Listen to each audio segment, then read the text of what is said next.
Saudações em Cristo Jesus, e hoje eu quero compartilhar algo com você, continuando um testemunho que eu gravei no outro dia, sobre o outro lado espiritual, né? Tem o bem e o mal, o lado do mal. Talvez você que está assistindo, alguma pessoa não concorde, mas esse é meu ponto de vista mediante a palavra de Deus, a Bíblia. E aí eu lembrando, né, por isso que eu quero que você preste atenção, quando Jesus foi lavar os pés de Pedro, e Pedro ali indagou ele, e ele falou: Pedro, não sabes tu o que eu faço agora, mas saberás depois. Então, vou compartilhar contigo isso. Ali, eu, na época, sentindo um vazio na minha alma, né? E eu queria preencher com alguma coisa, eu queria ser útil à sociedade, né?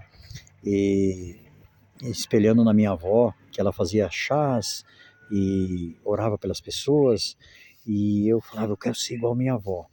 E ali eu procurava preencher esse vazio e estava esse desejo na minha alma. E ali tá o inimigo vendo isso, né? Abriu a porta lá para mim.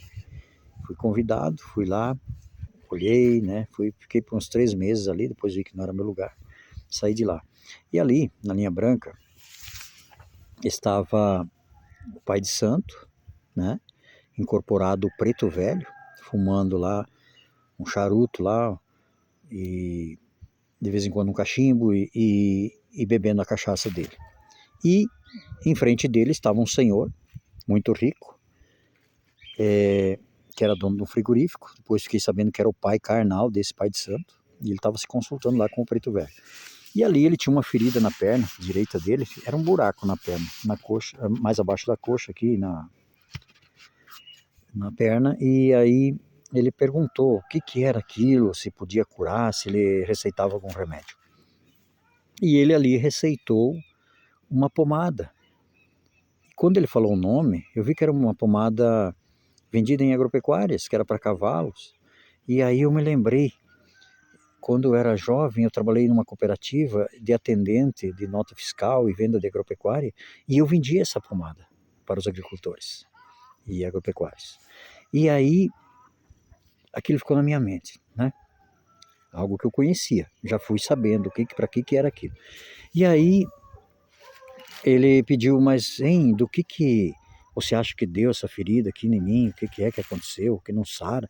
Ele falou: isso aí foi um trabalho que foi feito para você. Você, ali que eu fiquei sabendo que ele era dono do frigorífico. Você é dono de um frigorífico, né? Ele falou: sim. Pois é, seu sócio mandou fazer para poder te matar. E daí ele falou assim: meu sócio? Ele falou: é. Então você já vê que o inimigo ali já tentou colocar um contra o outro. Vai analisando. E aí ele falou: mas como que ele fez? Ele falou: ó, como é que funciona isso? Ele vai e manda fazer para você um mal. E daí, um exemplo, ele mata uma galinha, porque tudo é pela quantidade de sangue. Ele mata uma galinha. Aí manda para você o mal. Você tem que desfazer, e para desfazer e mandar para ele de volta, você mata 2 galinhas. E depois, ele falou assim, perguntou. Daí ele falou: daí ele mata um porco, manda para você de volta. E você mata 2 porcos e manda. E foi naquela, contando como é que funcionava isso. Daí o senhor pediu: e depois do porco? Ele falou: daí se mata um boi. Ele mata um boi, te manda de volta. Você mata 2, manda para ele. Sempre você tem que pagar com mais sangue. E daí ele falou: então daqui a pouco vai minha boiada. Daí o preto velho chacoalhou a cabeça. Falou: E daí, eu creio que foi o Espírito Santo que falou na minha mente: e depois da boiada, quem vai? É o mais precioso, é o sangue humano. E ali, aquilo que me fez eu não ir mais ali, que me chamou a atenção. Então, para você ver como o inimigo trabalha. Lá no início dos tempos, antes de Jesus ser sacrificado, eram animais que sacrificavam. Né? Você imagina que imensidão, como estariam os rios hoje de tanto sacrifício de animais, se Jesus não tivesse morrido por nós, né? Quanto sangue não precisaria para pagar pecado, para fazer o mal? E o inimigo, como ele é imitador, ele continua sacrificando. E nós não, Jesus já sacrificou e morreu por nós, já deu seu precioso sangue. Então eu quero deixar para você um exemplo do outro lado, como que é que funciona essas coisas. E ali, eu na época me vi ali também, que financeiramente eu estava bem fraco, tinha gastado tudo que eu tinha, eu pedi para ele que eu precisava de alguma coisa, eu queria ser rico. E ele pegou e me pediu um papel para a ajudante de filha de santo lá, e uma caneta, e começou a anotar tudo que eu tinha que comprar. Eu falei, mas como que eu vou comprar se eu não tenho dinheiro nenhum? Como que eu vou comprar? Daí eu perguntei para ele depois que ele fez a relação, me deu uma folha de caderno cheinha para fazer um despacho. Ele falou, você compra isso aqui e traz aqui. Eu falei, mas se eu já estou falando contigo porque eu não tenho dinheiro, eu preciso. Ele falou assim para mim, dá teus pulos. Quando ele falou dá teus pulos, eu falei, então eu vou ter que roubar ou matar. Isso não é de Deus. Então tudo isso fez com que eu não permanecesse ali. Entendeu? Claro que Deus tinha um chamado já na minha vida, mas eu fui entender o outro lado maligno. Você consegue, você fica rico, você consegue o que você quiser. Só que você vai pagar depois com o seu sangue, sangue do seu filho, da sua esposa, dos seus irmãos, de alguém da família. Você vai pagar.